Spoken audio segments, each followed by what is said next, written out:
Howdy fellow sublimation peeps. In today's video we're going to be answering one of the most common questions that I hear, which is what's a good heat press to start out? And hopefully we have an answer right here. Today we're going to see if one of these 8-in-1 heat presses is a good idea. This one comes with like a mug press, cap press, all kind of different attachments and everything. And also a nice flat press that's 12 by 15 inch. So it'll do pretty much anything that you're wanting to do when you're starting out. But we're going to see if it's a good value and see if I recommend it over a clamshell press. So yeah, this unit come from Amazon. It's the Vevor brand.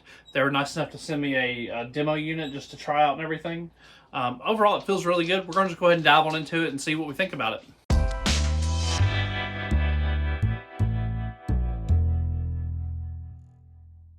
First, let's visit the features of the Vevor heat press. It features a digital temperature and time control, full 360-degree rotation, a Teflon coated platen, adjustable pressure, 2 layers of insulated padding on the heat press itself, and very durable all-metal construction.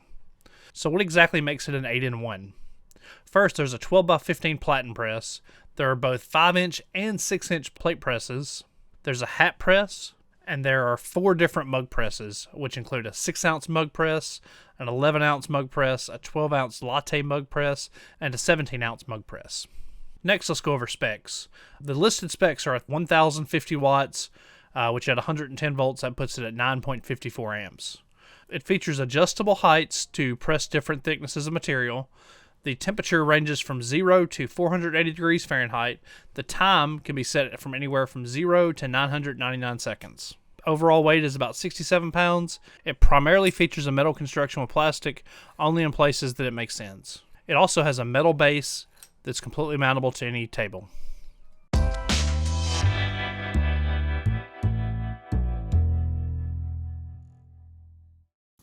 Alright guys, this is the heat press in all its glory. We're going to try to one-hand this and just use the gimbal to record everything. We're going to do as much as we can. So we're going to get all this stuff off and try to get it out and everything. No, there ain't no way I'm going to one-hand it. That's a heavy press. But you can see it's a decent quality. Like all that steel and everything.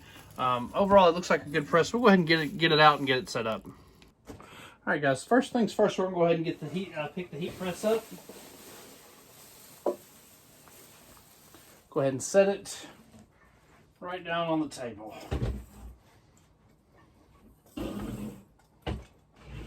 It's a nice setup. And there we go. It's a full 360 degree, has pad and everything. Quite a bit of styrofoam mess, nothing major there. We can deal with that, but you can see how it actually swivels. You can see Biscuit checking it out down here. But it's got a nice fluid action without any adjustment. And you can, I mean, you don't have to line it up to lock it, but you can press it on down. And your adjustments are all right here. Like if you need it a little tighter, you can clamp it, and you can really get a little more pressure out of it. And see, that's probably a nice comfortable pressure level right there. So we'll go ahead and get everything else out the box and take a look at it. One thing worth mentioning, all the components are actually individually wrapped. So you see you have like a cone mug press. It's individually wrapped. These things are actually much nicer than I expected them to be. Like all the cables are shielded. They have like a little rubber shielding on them. The connectors are multi-pin. Appear to be pretty high quality. And this just bolts up and it just collapses. And I bet it'll get some good pressure with that stuff. So there's some cool little attachments. We'll see what else is in here. Whoop. Here's the actual mug press. It's actually quite a bit beefier and bigger than I expected. Like you can see, you know, I have a pretty decent sized hand. And that's a nice piece of, like you can see it's all metal construction. You can adjust all your tension and stuff here. And overall, this is a good little unit. Let's see what else we got. Here we have more pieces.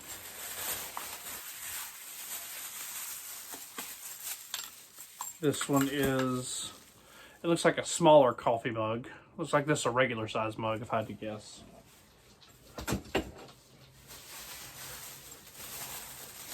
And then you got this one. We'll have to see what all the sizes are. And another mug press. And you see it just wraps around it. And pretty cool.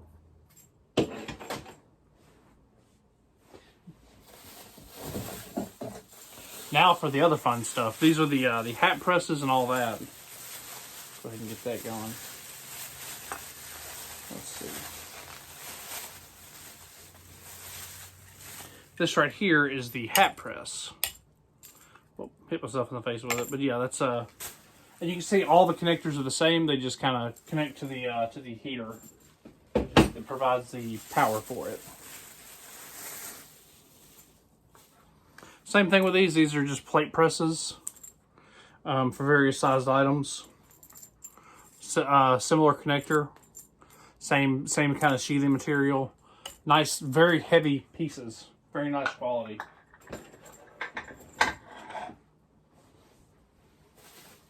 Here is the other half of the hat press. You can see that's actually, you would think on the picture that it's plastic, but that's actually all metal. And that's a nice thick foam to press with. And here is the element that you need. This is the main power supply. And you'll see combo heat machine. Combo heat press machine. And it looks like it goes up to 400 degrees. It looks like it pulls about 1400 watts. So what I'll do, I'll go ahead and I'll convert that to amps for you. That way you know exactly what you're getting into. It should be safe on most home power systems. But we'll go ahead and get this installed and get it set up. And last but not least is all the other stuff that makes things a little bit easier. Things like a heavy-duty power cable, which that's a nice thick power cable. It's very similar to the ones you have on PCs. It looks a little different. The connector looks different, but it's a very similar build to like what you'd see on a PC power cord. But it is a little different. Also, some hardware. Yep, there's some hardware down in there. Be careful not to throw that away because it's kind of tucked in there. And these are for the feet. Yeah, that's for the feet. And there's 4 of those little guys. And there's also at the bottom of the box the instructions. So yeah, that's everything that's in the box. We'll go ahead and go through the process of putting it all together.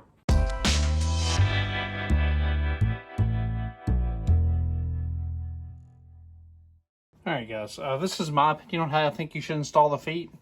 That hole is threaded to match exactly that thread right there. So what I'll do, that way you have some adjustment. What I did was go ahead and pre-thread the bolt on there. Let me switch hands real quick. And go ahead. This is so hard to do with one hand. And just go ahead and thread that guy on there until it protrudes out the top. There you go. Now you have a nice stable base. If you want to go ahead and lock it down to where the bolt fits, I think that's more than fine. Same with this side. That way you have, because when I didn't use the bolt in there and try to use it on the other side, it felt like it went too far down. So we're going to do that on all 4, and then we're going to go ahead and set everything else up. Alright guys, I know it's a given when you get new equipment, but go ahead and make sure all the hardware is good and snug. I had a couple of wing nuts more specifically that needed some adjustment. And while we're down here, we can go ahead and look at this the track. And this track is where like the hat press, because you can see it matches essentially. Let me show you. It matches this fit right here. It goes right into there. And that way you have a nice stable spot to press at. Alright guys, I should show you how to use this mug press real quick. And what we're going to do, we're going to do just the standard mug press. It looks like it'll fit I think 12 and maybe even 15 ounce. But you'll see there's little holes here. And they're non-threaded holes. And the trick to getting these is to get it just right. And make sure that you have it decompressed before you do this. And just slap that there, and these fit right in the hole, and there you go. Then you're ready to slide the mug in and give it a good firm press. That's exactly how that works. Of course, granted, you hook it up to the main power source, but yeah, that's pretty much what you do. Just a demo. We're not going to press any mugs today, but I just wanted to show you exactly how that worked. And see, it's in there pretty snug. All right, guys. Now we have it good to go. Now we have it have the feet on there, have everything assembled with the exception of the power. And now you can see it's actually butter smooth. But we'll go ahead and do this piece. Now you can see that it also has an aluminum standoff on it that's set up to go, and all it does is you can see that that's set up to just essentially, my camera's blocking my view. Basically, it just slides right on in there, easy peasy. All right, guys. The next step is connecting this guy, and this is just a little 4-pin connector that goes. I think it goes just about any way. But what it does, let's see. There's only one way it can go, and it'll clamp right in. There's a, as you can see, there's a little milled on the connector. There's a little hole that will only let it go a certain way.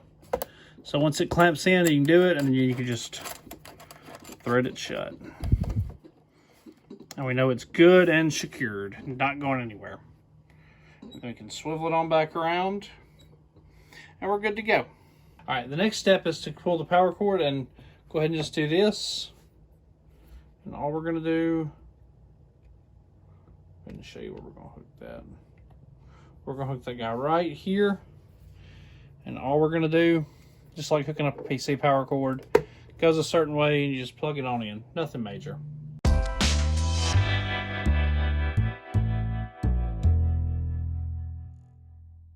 And now it's time for the moment of truth. So we'll go ahead and swivel him back around and go ahead and plug him up. Now, it's worth mentioning that if you got this cord tight, you need to be careful on where you're swiveling. We're going to go ahead and do this. We're going to make sure everything's off. Looks like it's good to go. Everything appears to be connected, so we can go ahead and power it up. So there we go. And it's just like any other heat press. We can go ahead and set the timer. And you can see the temperatures in Fahrenheit. So we'll go ahead and set it to 375 and see how fast we can get it there. All right, we're gonna go ahead and set it for 70 seconds. So let's go ahead and get everything set up. There we go. All right, it's heating on up. I don't feel anything getting warm, so we should be good to go. So we'll go ahead and time this and see how long it takes to heat up. And there we go. We're up to working temperature. Took about 6.5 minutes overall, but it appears that it's good to go. There's no indicator. It just clicks on and off like a thermostat. It doesn't give you an audio notification or anything. But overall, that took about a little bit over 6.5 minutes.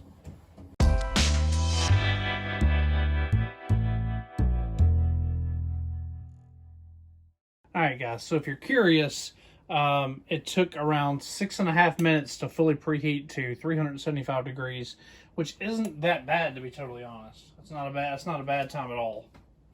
Because I think my Tusy press takes longer than that, but we may have to do a comparison on that. Now, what we'll be doing for our test, we'll be doing some air fresheners, and what we're going to do, we're just going to put our paper down. We went ahead and taped everything up. We're going to print these face up at 375 for about 70 seconds. Now keep in mind, this press, as far as I can tell, it does not support an automatic timer. So what you're going to have to do is you're going to have to do that. You're going to have to go ahead and press it. And I think you hit the down arrow. And it'll slowly click down. Now what it does at the end of this, I don't know yet, but it seems to hold temperature pretty well. So we're going to see what we come up with after we sub. It's holding 375 pretty nicely, so we'll see how it goes. All right, guys, coming up on 20 seconds left. We're gonna go ahead and glove up, just in case, because I like to be better careful than sorry. Actually, just one glove's fine. We're gonna go ahead and get ready. I don't know if it has an alarm or anything. Hopefully it does. We'll see. We'll see what it does.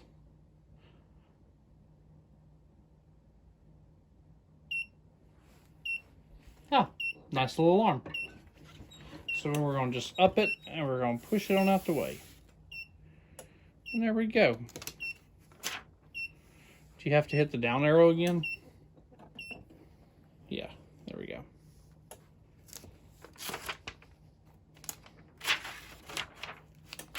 So let's see what we come up with. All right, it looks like both sides pressed equally well. So it definitely is getting temperature, and it's definitely consistent across both sides, because those are, I mean, granted I didn't have them very far apart, but it's definitely consistent right there. Like, the colors look perfect. I mean, overall it works good. I wouldn't hesitate to recommend it as a beginner press. But over the next couple weeks, what we'll be testing some of the attachments, and just seeing how good of a heat press this is for around the $260 mark, considering it includes everything in a nice 12x15 press. I'm pretty happy with this little thing. It's a nice press. It would be a really good beginner press, I believe. It has pretty much everything you're looking for, and it's not a knuckle burner, which is what I call clamshells. So overall, I'm really impressed with it. So we'll go ahead and let this cool down, and we'll go ahead and get some final notes and get you some final thoughts on this guy.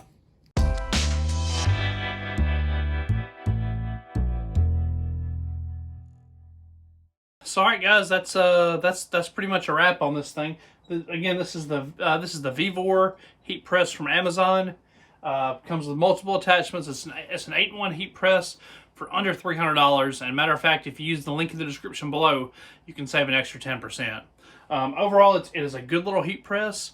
I would recommend it to anybody that can print up to probably 11x17, because it's just a little 12x15 press. But for most people, that's plenty to get started with, especially if you're just doing 8.5x11 things. And also, it even includes a cap press, so a hat press, a plate press, mug press, and a bunch of other different attachments that just screw right into here, and super easy to install and set up and everything. The build quality's much better than what I was expecting. I was expecting some plastic on it, but the only plastic's just pieces that are strategically plastic to, to avoid heat. Like, you wouldn't put metal to metal on something hot. This is metal. Everything else is mostly metal. It's a good little unit. Very smooth operating. Overall, I can't say enough good things about it. If you're not going to go for a straight up dedicated clamshell like a Tusy press or something, if you're wanting an all-in-one unit, I think this is the one to get, to be totally honest. If you found this video helpful, feel free to give it a big old thumbs up. Subscribe to the channel for more sublimation content. Join the mailing list. Check out our mobile application. All that good stuff. And guys, I appreciate it, and happy subbing to you.